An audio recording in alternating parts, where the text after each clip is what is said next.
Salam sejahtera dalam kasih Tuhan kita Yesus Kristus. Ya, kembali kita bertemu di dalam renungan singkat yang saya akan sampaikan ya, Pastor Lukas Lepang ya, mengenai tentang Roh Kudus itu menjadi jaminan bagian kita orang-orang yang percaya untuk memperoleh seluruhnya. Wow, keren sekali ini Bapak Ibu Saudara ketika kita mengerti. Saya buka di dalam Efesus 1 ya. Ya, Efesus 1 ayatnya yang ke mulai dari 13 sampai 14. 13 dikatakan, di dalam Dia kamu juga, karena kamu telah mendengar firman kebenaran, yaitu Injil keselamatanmu, di dalam Dia kamu juga ketika kamu percaya, dimateraikan dengan Roh Kudus ya, yang dijanjikannya itu. Ada ada tiga tahap di sana. Percaya, kemudian dimateraikan oleh Roh Kudus. Yang ketiga, yang dijanjikan ya, dari Yoel 2 bab Allah Bapa sudah menjanjikan bahwa pada akhir zaman Rohku akan dicurahkan kepada turuna-turuna muda ya. Itu yang disebut bahwa yang dijanjikannya itu. Dan ayat 14, dan Roh Kudus itu adalah jaminan ya, masuk ke jaminan bagian kita sampai memperoleh seluruhnya, yaitu penebusan. Ya, penebusan yang menjadikan kita milik Allah untuk memuji kemuliaannya. Penebusan, ingat, penebusan yang menjadikan kita milik Allah. Ya, bagaimana kita menjadi milik Allah? Ya, Roh Kudus itulah yang menjadi jaminan supaya kita memperoleh seluruhnya, yaitu penebusan yang menjadikan kita milik Allah. Jadi karya penebusan yang Yesus lakukan untuk seluruh dunia ini, dan orang yang percaya kepadanya, dia akan dimateraikan oleh Roh Kudus ya, ayat 13. Nah, siapa yang memeteraikan itu? Bapa sendiri. Bapa memeteraikan orang-orang percaya tersebut dengan Roh Kudus dan memindahkan mereka ke dalam kerajaan anaknya, yaitu kerajaan Kristus. Itu di dalam Kolose 1 ayat 13 ya. Ya. Kita dipindahkan Bapa ke dalam kerajaan Kristus. Nah, di dalam kerajaan Kristus ini ya, Bapa memeteraikan kita dengan Roh Kudus ya. Dia ayat 13, Efesus 1:13, kita dimateraikan oleh Roh Kudus. Nah, lanjut ke ayat 14. Bahwa itulah yang menjadi jaminan kita untuk memperoleh seluruhnya. Wow, ternyata tidak berhenti sampai percaya saja. Ya, bahwa penebusan Yesus Kristus itu menghapus dosa kita. Ya, tidak hanya sampai sebatas itu. Ya, Yesus memang sudah menyelesaikan semuanya, tetapi kita belum selesai. Ya, artinya apa? Dalam diri kita ini kita harus butuh namanya perjuangan. Perjuangan apa? Mematikan tabiat dosa yang ada dalam kita. Rasul Paulus berkata dalam Roma pasal 7 bahwa yang baik aku mau lakukan, tetapi yang jahat selalu ada padaku. Artinya apa? Sinful nature atau tabiat dosa itu ada di dalam manusia. Ya, sekalipun itu sudah masuk di dalam orang-orang percaya, artinya dipindahkan dalam kerajaan Kristus, artinya menjadi orang-orang yang percaya di dalam Yesus Kristus. Masih ada keinginan dosa itu. Nah, Kolose 3 ayat 5 ya. Kolose 3 ayat 5. Judulnya tentang manusia baru. Bapak Ibu Saudara boleh baca Kolose pasal 3 judulnya manusia baru. Nah, ayat yang kelima, dimulai ayat kelima dikatakan, matikanlah di dalam dirimu. Matikanlah di dalam dirimu segala keinginan duniawi. Ya. Sedikit saya buka Kolose 3 ayat yang kelima ya. Judulnya manusia baru. Saya bacakan ayat 5. Karena itu matikanlah dalam dirimu segala sesuatu yang duniawi. Amin. Kita harus mematikan segala sesuatu yang duniawi. Judulnya udah manusia baru. Tetapi perintahnya adalah matikanlah segala sesuatu dalam dirimu, segala sesuatu yang duniawi. Sama Rasul Paulus katakan di dalam Roma pasal 7 bahwa yang baik aku mau lakukan, tetapi yang jahat selalu ada padaku. Di dalam anggota-anggota tubuhku ada bekerja hukum-hukum dosa. Ya, Bapak Saudara boleh baca Roma pasal 7 itu ya. Bahwa dalam anggota-anggota tubuhnya itu ada hukum dosa juga, hukum lain yang bekerja. Nah, makanya kita butuh berjuang ya, kita butuh berjuang. Nah, orang Kristen katakan, berjuang, kan Yesus sudah menyelesaikan. Iya, itu sudah selesai, tapi kita belum selesai. Kecuali waktu kita sudah menjadi percaya, menerima Yesus sebagai Tuhan dan Juru Selamat, dan kita langsung meninggal, mati, itu selesai.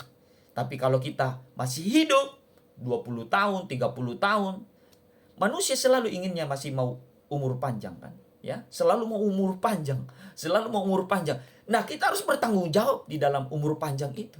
Ketika kita sudah menjadi percaya, kita harus bertanggung jawab. Artinya apa? Kerjakan keselamatanmu dengan takut dan gentar. Itu Rasul Paulus juga katakan. Filipi 2 ayat 12. Kerjakanlah keselamatanmu dengan takut dan gentar. Itu artinya kita harus berjuang. Karena di dalam diri kita ini ada tabiat dosa yang selalu menarik-narik kita untuk kita mau melakukan kembali. Ya, artinya apa? Waktu orang menjadi percaya, ya, memang kita ini sudah menjadi manusia baru, ya. Kita menjadi manusia, kita sudah ciptaan baru, tetapi kita harus mematikan segala keinginan dosa itu dalam diri kita. Kolose 3 ayat 5, ya. Kalau Bapak Ibu Saudara baca Kolose 3 dan ayat 5 dan seterusnya, di situ dikatakan itu mendatangkan murka Allah. Ya, perhatikan Bapak Ibu Saudara, di sana dikatakan ada kata durhaka.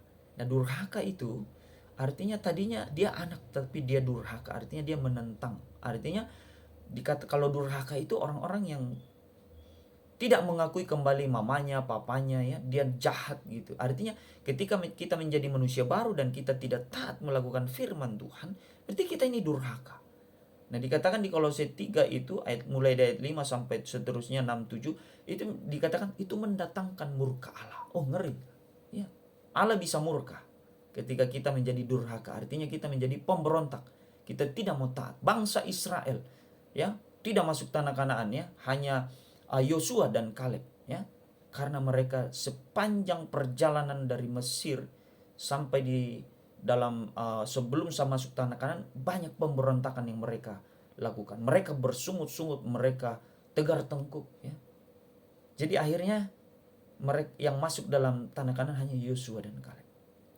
Nah, Bapak Saudara yang terkasih, bahwa Roh Kudus itu menjadi jaminan untuk kita memperoleh seluruhnya. Artinya penggenapan janji Allah untuk kita menjadi milik Allah, ya. Kalau Efesus 1 ayat 14, ya, dikatakan bahwa sampai kita memperoleh seluruhnya itu penebusan yang menjadikan kita milik Allah. Jadi maksud penebusan Allah itu yang dilakukan oleh Yesus Kristus itu supaya kita menjadi milik Allah.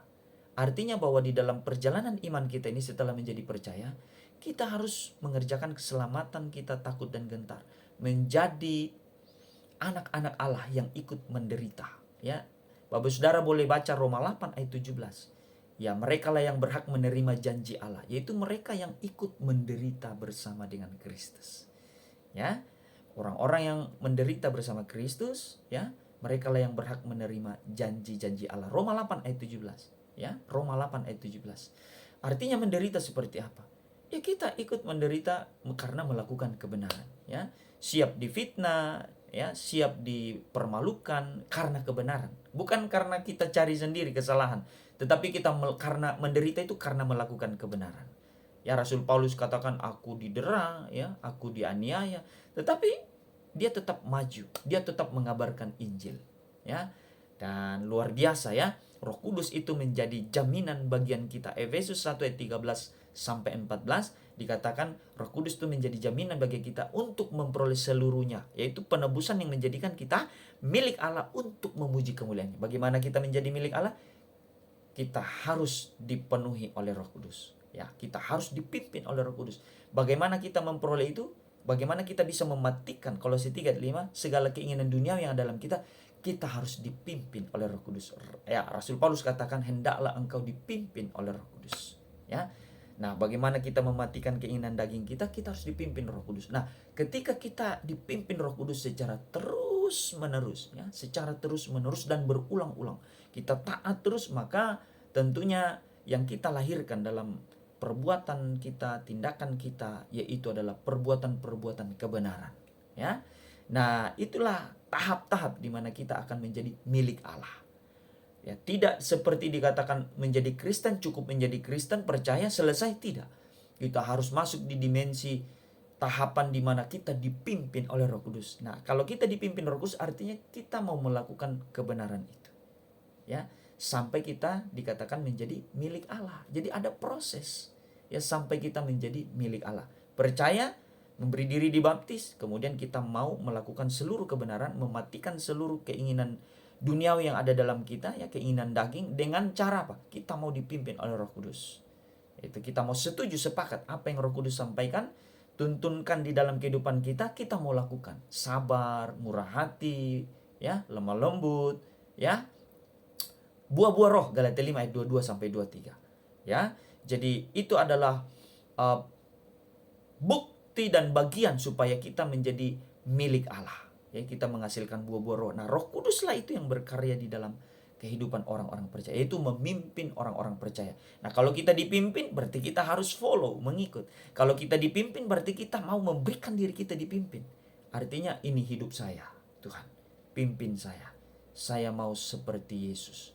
Ku mau sepertimu, Yesus, disempurnakan selalu dalam segenap jalanku, memuliakan namamu.